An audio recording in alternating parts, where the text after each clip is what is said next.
Oi pessoal, tudo bem? Olha, a gente vai ver agora as leis ponderais, tá bom? Para a gente poder depois disso estudar a teoria da atômica. Vamos lá. As leis ponderais, elas são leis que falam das massas que estão envolvidas ali nas substâncias que estão participando de uma reação química. Então, as duas principais leis ponderais que nós vamos estudar hoje é a lei da conservação das massas e, a lei da conservação das massas e a lei das proporções constantes. A primeira é de Lavoisier, a segunda é de Proust, tá? Então, seguindo aqui é Lavoisier que fala da lei da conservação das massas. Lavoisier foi um químico francês que realizou diversos experimentos e nesses experimentos ele fazia num ambiente fechado, onde não tinha troca de massa dentro da reação do ambiente para fora, então não haveria troca de massa das substâncias, e daí ele conseguiu chegar a algumas conclusões, e a principal dela é que a massa antes e depois de qualquer reação química é a mesma. Vamos entender do que é que se trata, tá? Então vamos pegar esse exemplo aqui dessa experiência da formação do gás carbônico, partindo do carbono reagindo com oxigênio. Só para a gente lembrar que quando a gente tem uma equação química, a gente tem os reagentes, vou colocar aqui, ó, carbono e oxigênio são os reagentes, tem a setinha e logo após a seta a gente tem os produtos, tá bom? Vou colocar aqui R de reagente e P de produtos. Então isso aqui é a representação de uma reação química, aqui é a mesma reação química representada pelos elementos que estão participando daquela, ou na verdade as substâncias que estão participando da reação. O carbono representado pela letra C e o oxigênio é aqui representado por O2, porque é a molécula do gás oxigênio, tá? Quando esses dois reagem, formam a molécula do gás carbônico, que é CO2, tá? Então, nesse experimento, partindo de 3 gramas de carbono, reagindo com 8 gramas de oxigênio, essa reação aqui, de acordo com o estudo de Lavoisier, seriam obtidos 11 gramas de CO2. E ele avaliou o seguinte: se a gente somar as massas dos reagentes e comparar com as massas dos produtos, esses dois valores serão iguais. Por isso que, ó, aí a gente vai testar aqui, ó, se a gente somar 3 mais 8 é igual a 11, não é isso? Então a soma das massas dos reagentes deu 11. E aqui, como só tem um tipo de produto, né? E a gente já está vendo aqui em cima 11. Então, a massa dos reagentes, a soma das massas dos reagentes é igual à soma das massas dos produtos, tá? Então, essa foi a conclusão de Lavoisier após realizar muitos experimentos em ambiente fechado, tá? Sempre fechado, para não perder material para as vizinhanças.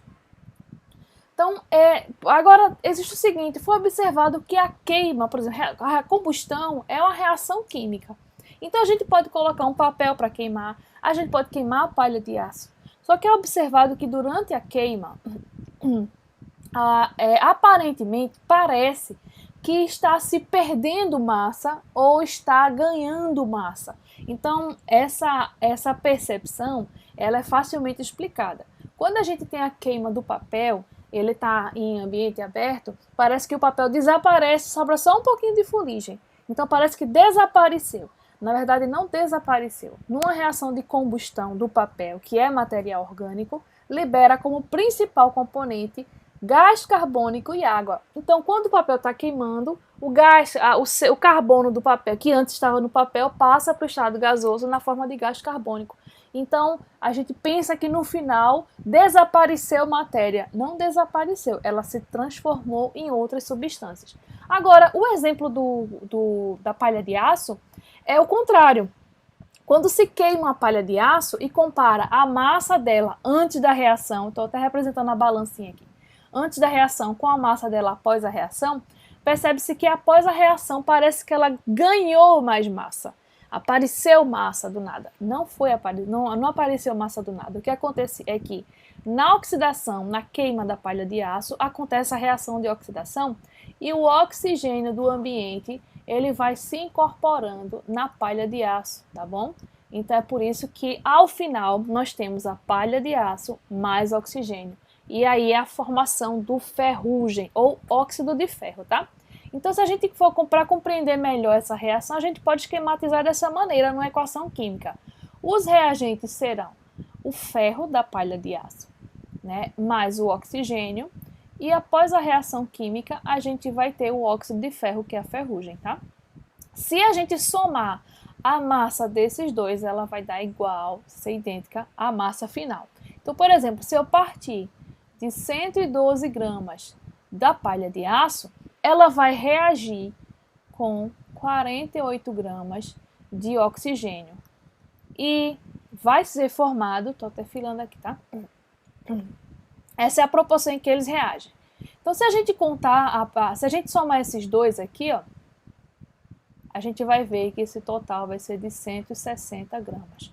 E aí, gente, nessa reação aqui de 112 gramas de ferro com 48 gramas de oxigênio, vai formar exatamente 160 gramas de óxido de ferro, tá bom, gente? Então, a soma das massas dos reagentes é igual à soma das massas dos produtos. Aqui a gente está vendo só um produto sendo formado, mas poderia ter sido formado outros, e aí a gente vai usar o mesmo raciocínio que a gente tem aqui. A gente tem que somar tudo que está depois desse índice aqui, depois do igualdade, tá? Ou da seta, nesse caso. Então, a lei de Lavoisier, ela pode ser resumida nessa frase, que na natureza nada se cria, nada se perde, na verdade tudo se transforma. Então, o papel quando queima, aquele matéria não desaparece, ela se transforma em CO2, tá? Então, vamos lá. Ainda continuando nas leis das massas, das proporções das massas, eu estou trazendo como exemplo aqui para vocês essa substância que é o ácido acetil salicílico. É uma substância que está presente, é o componente da aspirina, tá? É o que tem a função para diminuir, é tratado para diminuir a febre, para diminuir a dor, né? Dor de cabeça, a febre, a gente toma a aspirina. E já é conhecida a função do ácido acetil salicílico há muito tempo, gente. Então, antes da química ainda existir, da síntese de compostos orgânicos ainda não existia, já se sabia das propriedades dessa substância pela árvore do salgueiro. Na árvore do salgueiro, é possível extrair dessa casca, fazer uma extração, e esse chá, esse extraído, ele era consumido para tratar pessoas que estavam com febre ou com muitas dores, tá?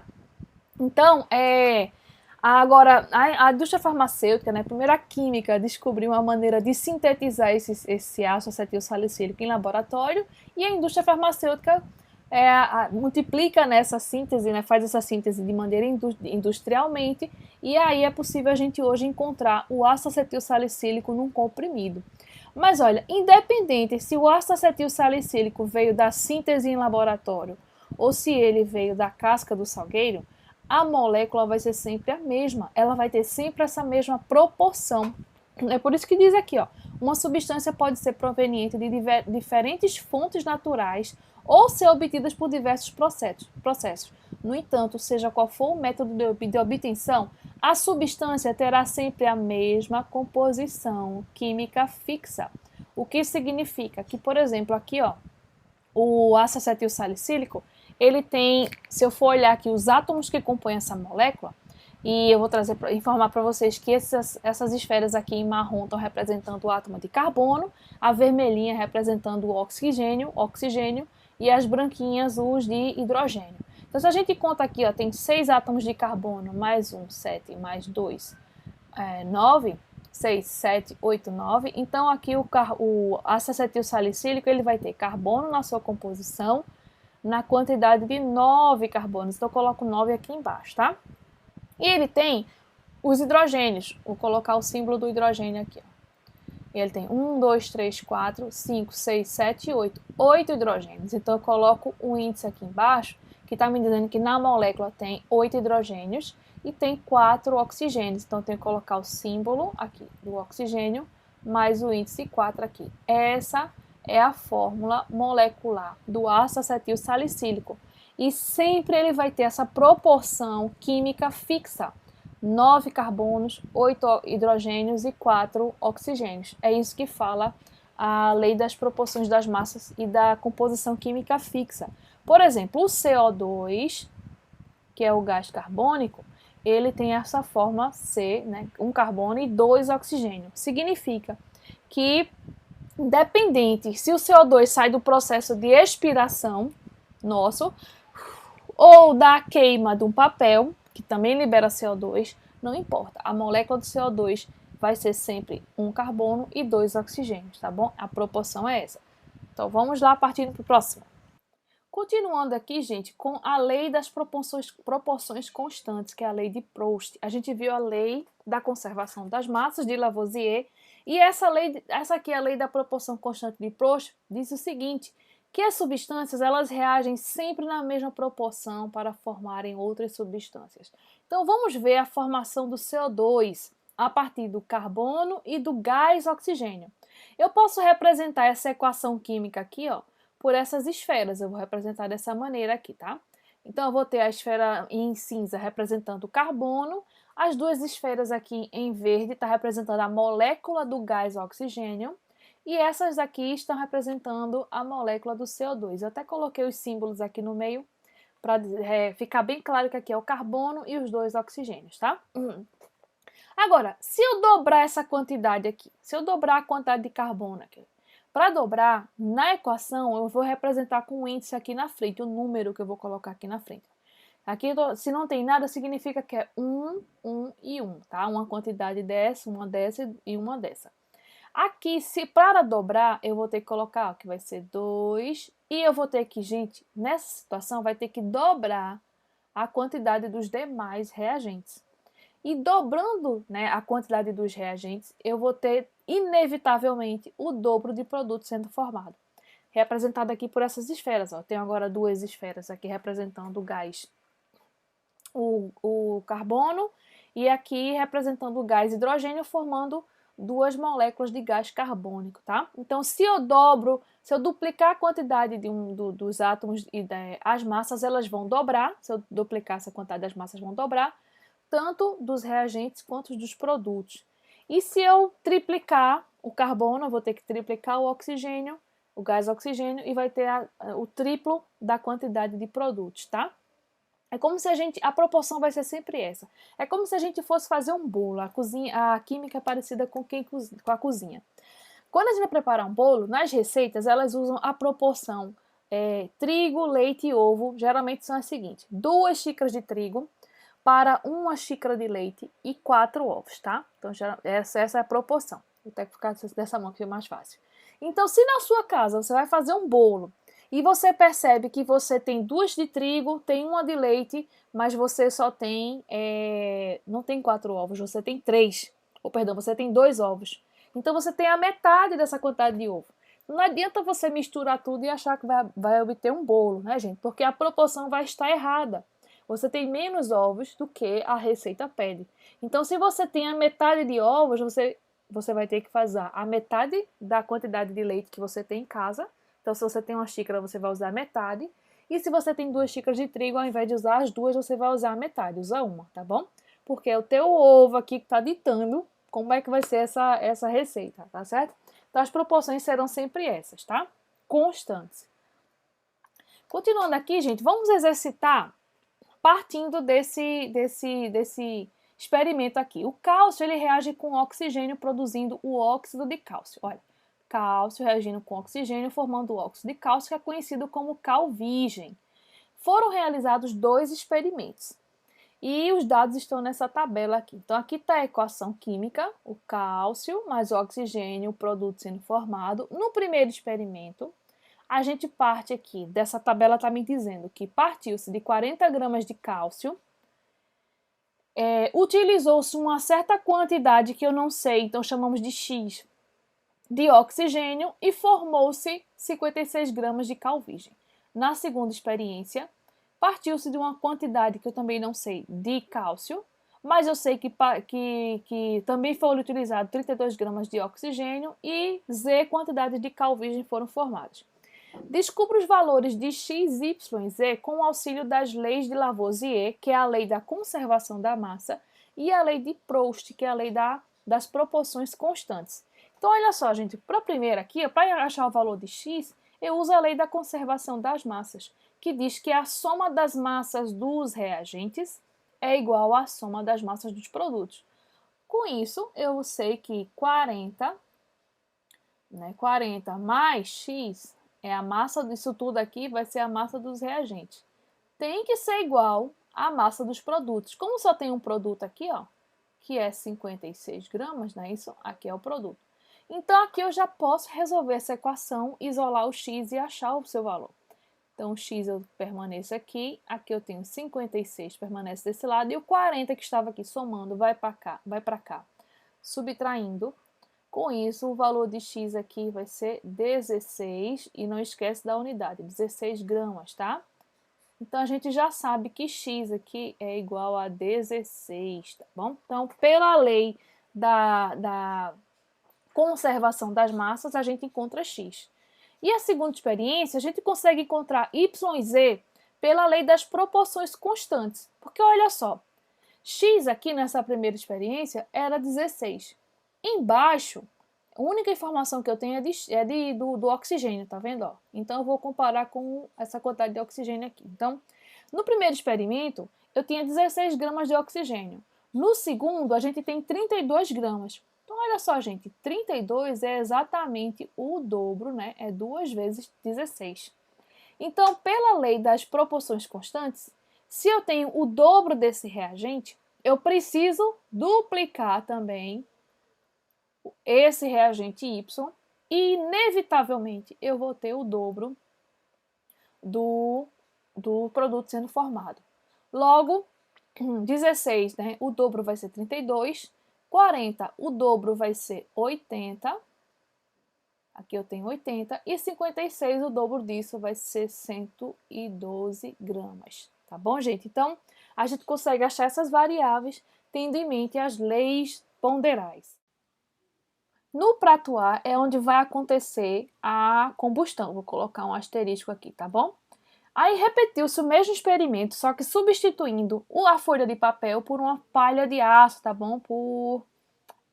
Foi substituído por palha de aço e colocou-se a mesma quantidade de palha de aço no A e no B. A combustão aconteceu apenas no prato A. Aí a pergunta, após a combustão, observou-se o quê? A gente vai observar a letra A, que A e B estão no mesmo nível, ou seja, as balanças elas não vão se alterar, esse equilíbrio. E A e B também na palha de aço vai ser a mesma coisa.